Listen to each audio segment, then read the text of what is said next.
આકાશવાણી ભુજ સમાચાર અશરફ નથવાણી વાંચે છે। નમસ્કાર। મુખ્યમંત્રી ભૂપેન્દ્ર પટેલે સ્વર્ણિમ જયંતિ મુખ્યમંત્રી શહેરી વિકાસ યોજના અંતર્ગત રાજ્યના શહેરી વિસ્તારોના સુઆયોજિત વિકાસ માટે 1202 કરોડ 75 લાખ રૂપિયાના વિકાસ કામોની સૈદ્ધાંતિક મંજૂરી આપી છે। રાજ્યની 8 નવરચિત મહાનગરપાલિકાઓમાં રોડ, રસ્તા, ડ્રેનેજ, સ્ટ્રીટ લાઇટ, સેનિટેશન જેવા ભૌતિક આંતરમાળખાકીય સુવિધાના કામો ઉપરાંત આંગણવાડી, શાળાના મકાનો, library, urban health centre, beautification, પાણી પુરવઠા વગેરે કામો માટે 585 કરોડ 83 લાખ રૂપિયા ફાળવવામાં આવ્યા છે, જે પૈકી ગાંધીધામ મહાનગરપાલિકાને 104 કરોડ 7 લાખ રૂપિયાના વિકાસ કામોનો સમાવેશ થાય છે। મુખ્યમંત્રીએ આ નવરચિત મહાનગરપાલિકાઓમાં જાહેર પરિવહનની માંગને પહોંચી વળવા માટે મુખ્યમંત્રી શહેરી બસ સેવાઓની CNG બસોના સંચાલન માટે 2025થી 2027ના 3 વર્ષ સુધી દર વર્ષે 39 કરોડ રૂપિયા આપવાનો પણ મહત્વપૂર્ણ નિર્ણય કર્યો છે। જિલ્લાના પ્રભારી મંત્રી તેમજ શિક્ષણ રાજ્યમંત્રી પ્રફુલ્લ પાનસેરિયાના અધ્યક્ષ સ્થાને વર્ષ 2025-26 માટે જિલ્લા આયોજન મંડળની બેઠક કલેક્ટર કચેરી ખાતે યોજાઈ હતી। બેઠકમાં 2022-23ના વર્ષથી 2024-25 સુધીના મંજૂર થયેલા, શરૂ ન થયેલા અને પ્રગતિ હેઠળના તમામ કામોની સમીક્ષા કરવામાં આવી હતી। તેમજ વર્ષ 2025-26 માટે 1345 લાખ રૂપિયાના કુલ 539 વિકાસ કામો મંજૂર કરવામાં આવ્યા હતા। 15% વિવેકાધીન ગ્રાન્ટના કુલ રૂપિયા 1170 લાખના 515 કામો વિવિધ તાલુકાઓ માટે મંજૂર કરવામાં આવ્યા છે।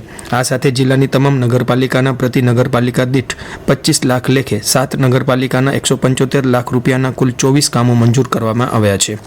રાજ્ય સરકાર તરફથી મળતી બક્ષીપંચની ગ્રાન્ટમાંથી 50 લાખના કુલ 21 કામો મંજૂર કરવામાં આવ્યા છે। આ સાથે સામાજિક શૈક્ષણિક રીતે પછાત વર્ગના ઉત્કર્ષ માટેની ખાસ યોજના હેઠળ 50 લાખના ખર્ચે રજૂ થયેલા 45 કામ પણ મંજૂર કરાયા હતા। આ પ્રસંગે પ્રભારી મંત્રીએ બાકી કામો તથા નવા આયોજનના કામોને સમયમર્યાદામાં ગુણવત્તાયુક્ત તેમજ સ્થાનિક પદાધિકારી તથા ધારાસભ્યો સાથે સંકલન સાધીને પૂર્ણ કરવા તાકીદ કરી હતી।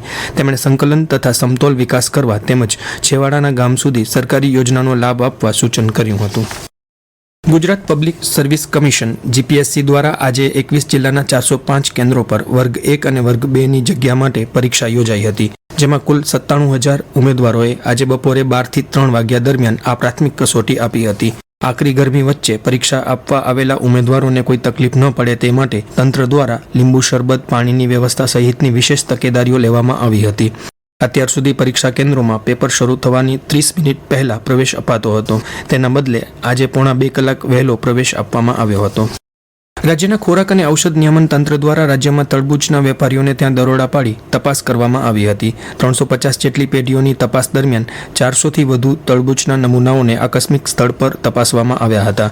દરમિયાન કોઈ નમૂનામાં કૃત્રિમ રંગની હાજરી જોવા મળી નહોતી।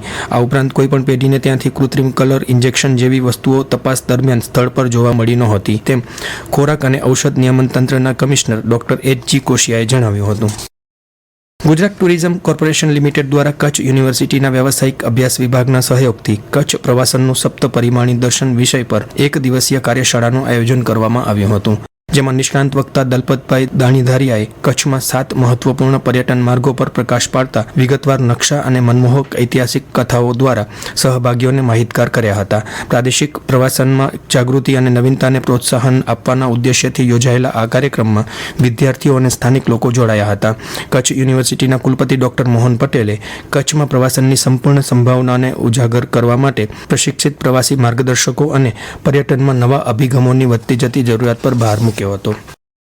અબડાસા તાલુકાના હેરિટેજ વિલેજ તેરા ખાતે સૈયદ મોહમ્મદ શાહ પીરનો ઉર્સ ભવ્ય રીતે ઉજવાયો હતો। આ 2 દિવસીય ઉજવણી દરમિયાન વિવિધ કાર્યક્રમો યોજાયા હતા, જેમાં દરગાહ પર ચાદર ચઢાવવામાં આવી હતી તેમજ તકરીર અને ન્યાજનો કાર્યક્રમ યોજાયો હતો। આ ઉપરાંત પરંપરાગત કચ્છી રમત બખ મલાખડાનું આયોજન કરવામાં આવ્યું હતું। રાજ્યની સાથે આજે કચ્છમાં પણ ઈસ્ટરની આસ્થાભેર ઉજવણી થઈ રહી છે। આ પ્રસંગે ચર્ચમાં ખાસ પ્રાર્થના સભાઓ યોજાઈ રહી છે। રાષ્ટ્રપતિ દ્રૌપદી મુર્મુ અને પ્રધાનમંત્રી નરેન્દ્ર મોદીએ ઈસ્ટરની શુભેચ્છાઓ પાઠવી છે।